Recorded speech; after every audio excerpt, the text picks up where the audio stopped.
जय हिंद। कैसे हैं आप? एक बार फिर आपके अपने चैनल गुरु गंगा में आपका हार्दिक स्वागत है।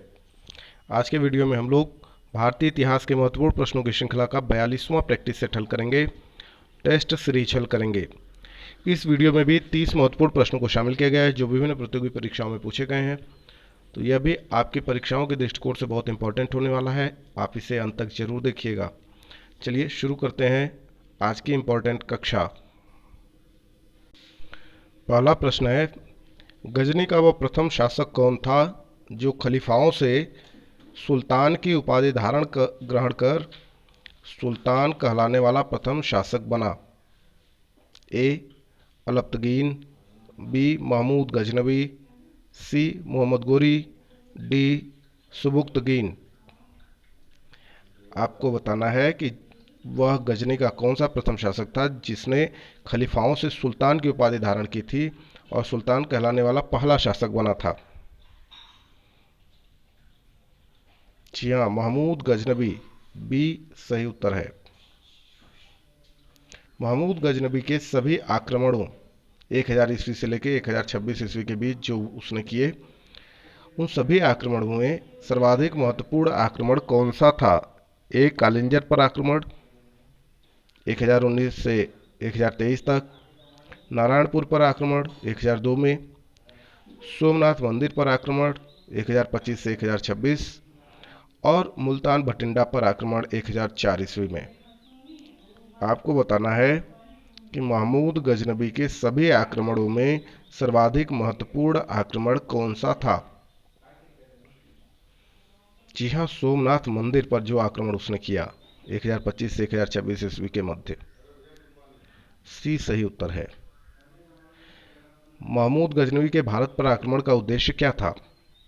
ए मूर्तियों को तोड़ना एवं मंदिरों को लूटना, बी गजनी साम्राज्य का विस्तार, सी इस्लाम का प्रचार, डी मध्य एशिया में एक बड़े साम्राज्य की स्थापना के लिए धन प्राप्त करना। तो महमूद गजनवी के भारत पर आक्रमण का जो उद्देश्य था वह था कि मध्य एशिया में एक बड़े साम्राज्य की स्थापना के लिए धन प्राप्त करना। डी सही विकल्प है। महमूद गजनबी के भारत पर आक्रमण के समय भारत आए विद्वान अल बरूनी ने किस महत्वपूर्ण ग्रंथ की रचना की? ए किताब उल रहला, बी किताब उल हिंद, सी किताब उल खिराज और डी इनमें से सभी। आपको बताना है सही विकल्प क्या है। जी हाँ, किताब उल हिंद, बी सही विकल्प है। दिल्ली सल्तनत की दरबारी भाषा क्या थी? ए अरबी, बी फारसी, सी हिंदी, डी उर्दू। तो दिल्ली सल्तनत की दरबारी भाषा थी फारसी, बी सही विकल्प है। आगरा नगर की स्थापना किसके द्वारा की गई थी? ए अलाउद्दीन खिलजी, बी मोहम्मद बिन तुगलक, सी फिरोज शाह तुगलक और डी सिकंदर लोदी। तो आगरा नगर की स्थापना सिकंदर लोदी ने की, डी विकल्प सही है। निम्नलिखित में से वह दिल्ली का सुल्तान कौन था जिसकी मृत्यु चौगान यानी पोलो खेलते हुए हुई थी?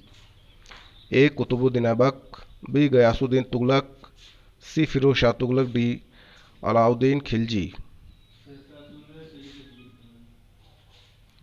तो कुतुबुद्दीन ऐबक की मृत्यु चौगान खेलते हुए हुई थी, यह दिल्ली का सुल्तान था। ए सही विकल्प है। कुब्बत उल इस्लाम मस्जिद का निर्माण किसके द्वारा किया गया था? ए कुतुबुद्दीन ऐबक, बी मोहम्मद आदिल शाह, सी इल्तुतमिश, डी अलाउद्दीन खिलजी। ये कई बार पूछा गया प्रश्न है, आप इसको ध्यान से देखेंगे। कुब्बत उल इस्लाम मस्जिद का निर्माण किसके द्वारा किया गया था? हाँ, कुतुबुद्दीन ऐबक के द्वारा किया गया था, ए सही विकल्प है। तराइन की पहली लड़ाई 1191 ईस्वी में जो हुई थी, निम्नलिखित में से किसके बीच हुई थी? ए मोहम्मद शाह और पृथ्वीराज चौहान, बी मोहम्मद गोरी और पृथ्वीराज चौहान, सी महमूद गजनबी और पृथ्वीराज चौहान और डी अलाउद्दीन खिलजी और पृथ्वीराज चौहान। तो तराइन की लड़ाई बहुत प्रसिद्ध है। खास करके 1191 और 1192 की लड़ाई।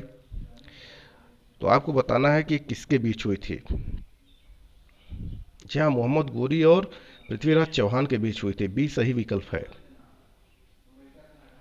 निम्नलिखित में से किस खिलजी शासक ने दिल्ली के राज सिंहासन पर बैठने के लिए अपने ससुर की हत्या कर दी थी? ए गयासुद्दीन बलबन ने, बी जलालुद्दीन खिलजी ने, सी कुतुबुद्दीन ऐबक ने और डी अलाउद्दीन खिलजी ने। तो अपने ससुर की हत्या किया था अलाउद्दीन खिलजी ने। डी विकल्प सही है। इसने दिल्ली के राज सिंहासन पर बैठने के लिए अपने ससुर की हत्या कर दी थी। रजिया सुल्तान किसकी बेटी थी? ए इल्तुतमिश की, बी बलबन की, सी नासिरुद्दीन की और डी कुतुबुद्दीन ऐबक की। तो रजिया सुल्तान इल्तुतमिश की बेटी थी और आपको पता है कि दिल्ली के सिंहासन में बैठने वाली प्रथम महिला शासिका भी थी, है ना। इल्तुतमिश की बेटी थी। ये सही विकल्प है। मोहम्मद गोरी विजित प्रदेशों की देखभाल के लिए निम्नलिखित में से किस विश्वसनीय जनरल को छोड़कर गया था? ए मलिक काफूर, बी इल्तुतमिश, सी कुतुबुद्दीन ऐबक और डी नासिरुद्दीन। तो जो मोहम्मद गोरी था उसने अपने जीते हुए प्रदेशों की देखभाल करने के लिए कुतुबुद्दीन ऐबक को यहां छोड़ा था। सी विकल्प सही है। किसके शासनकाल में सबसे अधिक मंगोल आक्रमण हुए? ए फिरोज शाह तुगलक, बी अलाउद्दीन खिलजी, सी मोहम्मद बिन तुगलक और डी बलबन। तो आपको बताना है सही विकल्प। हाँ, अलाउद्दीन खिलजी के शासनकाल में सबसे अधिक मंगोल आक्रमण हुए। बी सही विकल्प है।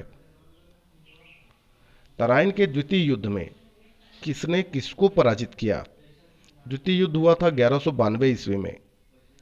ए पृथ्वीराज चौहान ने महमूद गजनवी को पराजित किया, बी महमूद गजनवी ने पृथ्वीराज चौहान को पराजित किया, सी पृथ्वीराज चौहान ने मोहम्मद गोरी को पराजित किया और डी मोहम्मद गोरी ने पृथ्वीराज चौहान को पराजित किया। आपको बताना है तराइन के द्वितीय युद्ध में किसने किसको पराजित किया। जी हाँ, पहले युद्ध में पृथ्वीराज चौहान ने मोहम्मद गोरी को पराजित किया था, लेकिन जो दूसरा युद्ध हुआ उसमें मोहम्मद गोरी ने पृथ्वीराज चौहान को पराजित किया। डी सही विकल्प है। सन 1329 ईस्वी और 1330 ईस्वी के बीच किसने तांबे के सिक्के के रूप में प्रमाण स्वरूप मुद्रा, सांकेतिक मुद्रा जिसको टोकन करेंसी कहते हैं, प्रचलित की? ए अलाउद्दीन खिलजी, बी फिरोज शाह तुगलक, सी मोहम्मद बिन तुगलक और डी गयासुद्दीन तुगलक। तो तांबा का सिक्का सांकेतिक मुद्रा के रूप में जिसने चलाया उसका नाम है मोहम्मद बिन तुगलक। सी सही उत्तर है। दिल्ली के किस सुल्तान को इतिहासकारों ने विरोधों का मिश्रण बताया है? ए बलबन, बी इब्राहिम लोदी, सी मोहम्मद बिन तुगलक, डी अलाउद्दीन खिलजी। तो ये नाम आप जानते हैं। विरोधों का मिश्रण किसे कहा गया? मोहम्मद बिन तुगलक। सी सही उत्तर है। लोदी वंश का अंतिम शासक कौन था? ए सिकंदर लोदी, बी इब्राहिम लोदी, सी दौलत खां लोदी और डी बहलोल लोदी। लोदी वंश का अंतिम शासक कौन था? इब्राहिम लोदी। बी सही विकल्प है। इनाम भूमि किसे दिया जाता था? इनाम यह एक नाम है ना। भूमि किसे दिया जाता था? ए विद्वान और धार्मिक व्यक्ति को, बी कुलीन को, सी पैतृक राजस्व संग्राहक को और डी मनसबदार को।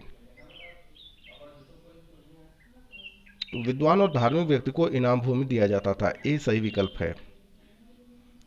उत्तरी भारत की प्रथम मुस्लिम महिला शासक या दिल्ली पर राज करने वाली प्रथम महिला शासक कौन थी? ए रजिया सुल्तान, बी नूरजहां, सी मुमताज, डी इनमें से कोई नहीं। इंपॉर्टेंट क्वेश्चन है, कई बार पूछा गया प्रश्न है ये। जी हाँ, हमने अभी थोड़ी देर पहले आपको बताया रजिया सुल्तान, इल्तुतमिश की बेटी। ए सही विकल्प है। दिल्ली के प्रथम सुल्तान कौन थे जिन्होंने दक्षिणी भारत को पराजित करने का प्रयास किया? ए जलालुद्दीन फिरोज, बी नासिरुद्दीन खुसरो शाह, सी अलाउद्दीन खिलजी और डी कुतुबुद्दीन ऐबक।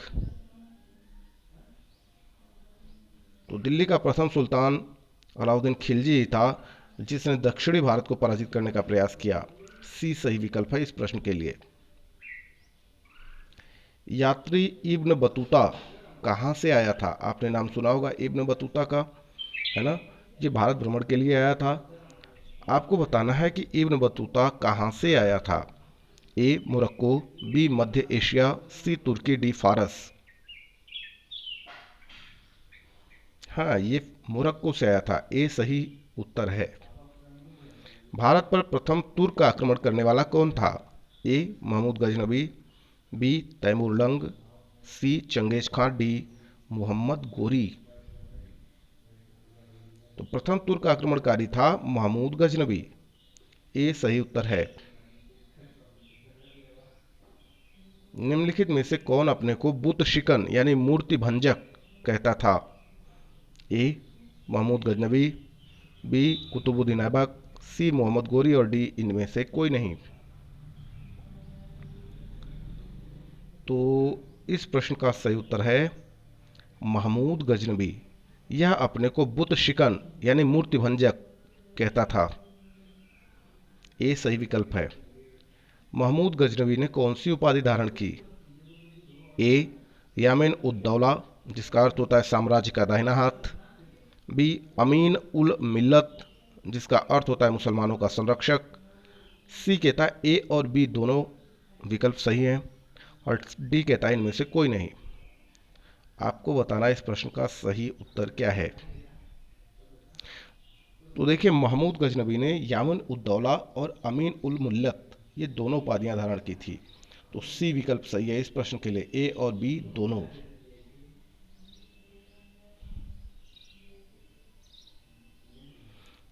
महमूद गजनबी ने भारत में प्रथम आक्रमण किस राज्य के विरुद्ध किया? ए हिंदू शाही या ब्राह्मण शाही जिसको कहा गया, बी काठियावाड़ के सोलंकी, सी अलवर और डी इनमें से कोई नहीं। महमूद गजनवी ने भारत में जो प्रथम आक्रमण किया वह हिंदू शाही या ब्राह्मण शाही के विरुद्ध किया। ए सही विकल्प है। हिंदू शाही राज्य की राजधानी कहाँ थी? ए उदभांडपुर, ओहिंद, वहिंद जिसको कहा गया है ना, तीन अलग अलग नाम, बी अजमेर, सी कालिंजर, डी इनमें से कोई नहीं। तो हिंदू शाही राज्य की राजधानी कहाँ थी ये बताना है आपको। ए विकल्प बिल्कुल सही है, उदभांडपुर या ओहिंद या वहिंद, है ना। ए सही विकल्प है। यही हिंदू शाही राज्य की राजधानी थी। महमूद गजनवी का भारत में अंतिम आक्रमण किसके विरुद्ध हुआ? ए सोलंकी, बी प्रतिहार, सी तोमर, डी जाट। भारत में अंतिम आक्रमण महमूद गजनवी का किसके विरुद्ध हुआ? जाटों के विरुद्ध। डी बिल्कुल सही उत्तर है, जाटों के विरुद्ध हुआ। हिंदू शाही राज्य के किस शासक ने तुर्कों से बार बार पराजित होने के कारण ग्लानिवश आत्मदाह कर लिया? ए जयपाल, बी भीमपाल, सी त्रिलोचन पाल, डी आनंद पाल। हिंदू शाही राज्य के किस शासक ने तुर्कों से बार बार पराजित होने के कारण ग्लानिवश आत्मदाह कर लिया? इस प्रश्न का सही उत्तर है जयपाल। ए सही विकल्प है। महमूद गजनी किस वंश का था? ए यामिनी, बी तुगलक, सी खिलजी, डी गुलाम। तो ये गजनी नहीं है, गजनबी। गजनी से तो आया था, है ना, गजनबी, यहाँ गजनबी रहेगा, है ना। वो किस वंश का था ये बताना है आपको। तो इसका सही उत्तर है यामिनी। महमूद गजनवी जो था वो यामिनी वंश का था। अगला प्रश्न देखें। महमूद गजनवी के साथ भारत आने वाले इतिहासकारों में कौन शामिल नहीं था? ए शाहनामा का लेखक फिरदौसी, बी तारीख सुबुक्तकीन का लेखक वैहाकी, सी तारीख यामिनी का लेखक उदबी और डी किताबुल हिंद का लेखक अल बरूनी। तो महमूद गजनवी के साथ भारत आने वाले इतिहासकारों में वैहाकी भी आया, उद्वी भी आया, अलबरूनी भी आया। नहीं आया तो फिरदौसी, है ना, फिरदौसी नहीं है, ये सही विकल्प है इस प्रश्न का। ये शामिल नहीं था भारत आने वाले इतिहासकारों में जो महमूद गजनवी के साथ आए थे, है ना। तो ए सही विकल्प है इस प्रश्न का। तो इस तरीके से यह छोटा सा वीडियो पूरा हुआ। यदि ये वीडियो आपको पसंद आता है तो इसे लाइक जरूर करें, अपने मित्रों में शेयर करना न भूलें। चैनल पर नए तो चैनल को सब्सक्राइब करके बेल आइकन को प्रेस कर लीजिए ताकि प्रत्येक इंपॉर्टेंट वीडियो की नोटिफिकेशन आपको भी समय से मिलती रहे। और फिर मिलते हैं अगले इंपॉर्टेंट वीडियो में, तब तक के लिए आप सभी लोगों को जय हिंद।